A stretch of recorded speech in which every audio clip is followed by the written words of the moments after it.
Pues en este video les voy a presentar las nuevas compras que acabo de hacer. Nada em, de un mismo género, sino lo que acabo de adquirir, las cositas que acabo de comprar. Son 5 juegos para 3 consolas diferentes, 2 de Nintendo y una de Sega. Y bueno, voy a empezar primero con este que es el más clásico de todos los juegos que conseguí.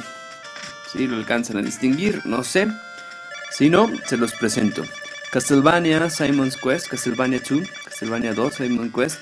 Este juego de Konami que, híjole, aparte de que está bastante descuidado el cartucho y lastimado, aparte de pintado, sucio y la etiqueta ya bastante desgastada, es el peor juego de Castlevania, también hay que decirlo.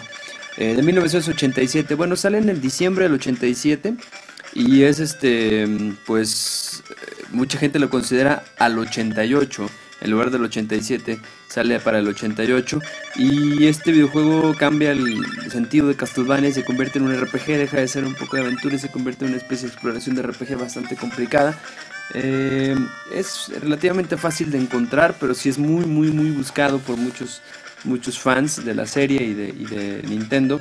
Este juego aproximadamente vale $7. Ya después voy a explicar por qué pongo estos precios base, donde, valga la redundancia, dónde me baso para los precios base que hablo y del porcentaje de dificultad que tienen, del que a veces hablo.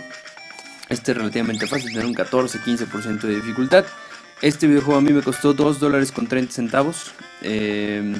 Es bastante interesante, si lo ven, pues sí, consíganlo, adquiéranlo, porque sí es bueno para la colección. Otro que sí es un poco extraño es este videojuego, Shattered Hand. Shattered Hand, hecho por Natsume Tecno de Japón y distribuido por Shaleco. Este videojuego es de 1991, está basado en una serie de televisión que se llama, japonesa, que se llama Super Rescue Soul Brain.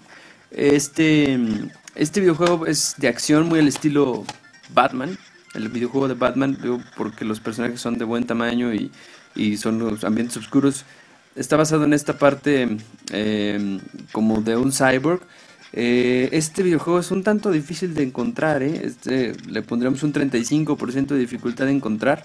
Está tasado también en $7, para los coleccionistas en un estado pues casi como este es bastante bueno. A mí me costó $2.30, de hecho estos dos videojuegos los compré juntos, fueron $4.60, $4.60 lo que me costaron, entonces pues vale la pena también si lo ven, es buen juego si lo ven por ahí pues consíganlo porque aparte es complicado de tener, sobre todo para coleccionistas. Y bueno, dos videojuegos de Super Nintendo que también adquirí el día de hoy. Les presento el primero, Tetris Attack, un videojuego bastante bueno, bastante entretenido, desarrollado por Intelligent System, que de eso es una subsidiaria de Nintendo, que todavía se dedica a hacer videojuegos. Este fue distribuido por Nintendo, todavía se dedica a hacer algunos juegos, ha hecho los últimos para 3DS. Tetris Attack, lanzado en 1996. Realmente de Tetris tiene muy poco, es un puzzle, sí, como los buenos Tetris, pero Tetris Inc. es la actual compañía que tiene los derechos de todo lo que se llama Tetris, que está en Hawái, de hecho la compañía, le cede el derecho de uso a este videojuego para Nintendo, que aparecen los personajes de Nintendo por ahí, y es un juegazo verdaderamente, sobre todo en el modo competitivo de multiplayer. Este videojuego es fácil de encontrar, pero mucha gente lo quiere. Por eso lo hace un juego que aumenta su precio. Aproximadamente estará en $8. Aproximadamente el precio base de este videojuego. Está en muy buenas condiciones, fuera de estas pequeñas roturas que tiene aquí en esta parte de la etiqueta. Fuera de eso está muy bien, jala muy bien. Me costó $3.80.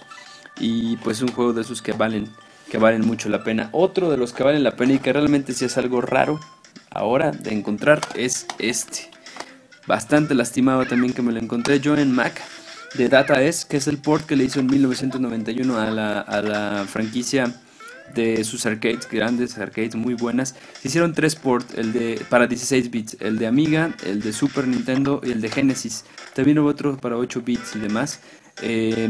Pero yo considero que es el mejor, no nada más yo, mucha gente considera que el mejor es el de Super Nintendo. Ojo, este cartucho es un cartucho reconstruido. Aquí lo podemos notar obviamente fácil. De hecho, la etiqueta ni siquiera existe en esta parte.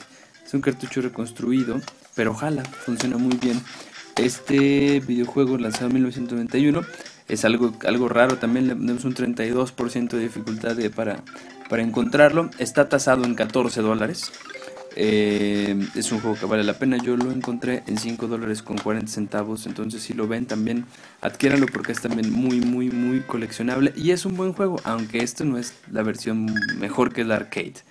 Y por último, una joya, una verdadera joya que me encontré el día de hoy para Sega Genesis. Este, no sé si lo conozcan, tal vez no. Toy Jam and Earl. Este videojuego es de primera generación de Genesis, lanzado en 1991. Desarrollado por Johnson Borson Production, eh, que después se va a cambiar el nombre. Tanto éxito tuvo este videojuego, también le salió que se va a llamar Toe Jam and Earl Productions, la nueva compañía que sigue produciendo videojuegos. Ha hecho los últimos dos videojuegos, pero son ya educativos para PC. Bastante extraño, cuando este es bastante irónico, bastante kitsch este videojuego. Este videojuego para Sega Genesis a mí me costó bastante barato, también me costó $2 con 30 centavos, al igual que estos. Y este videojuego tiene una dificultad de encontrarlo del 57%, de casi 60% le pondríamos de encontrar un 50-60%. Es un videojuego que aparte está bastante bien cuidado, fuera también de unas pequeñas roturas aquí. Y es así en esta condición, está tasado en $23 aproximadamente, entre 20 y $30, dependiendo de dónde y cómo lo adquieran.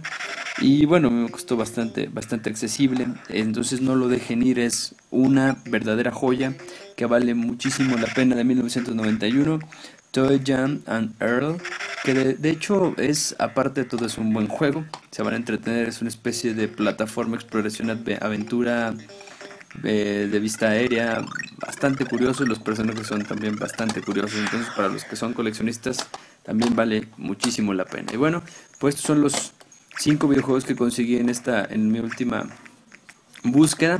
Ya saben que yo normalmente en la semana voy una o dos veces a buscar videojuegos a diferentes partes. Después les diré también cómo los tazo y cómo veo la dificultad de conseguirlos, porque es una labor bastante extraña y por ahí hago uso de plataformas de internet como eBay y Amazon o Mercado Libre. Pero bueno, eso les platicaré después. Muchas gracias y ahí se los dejo.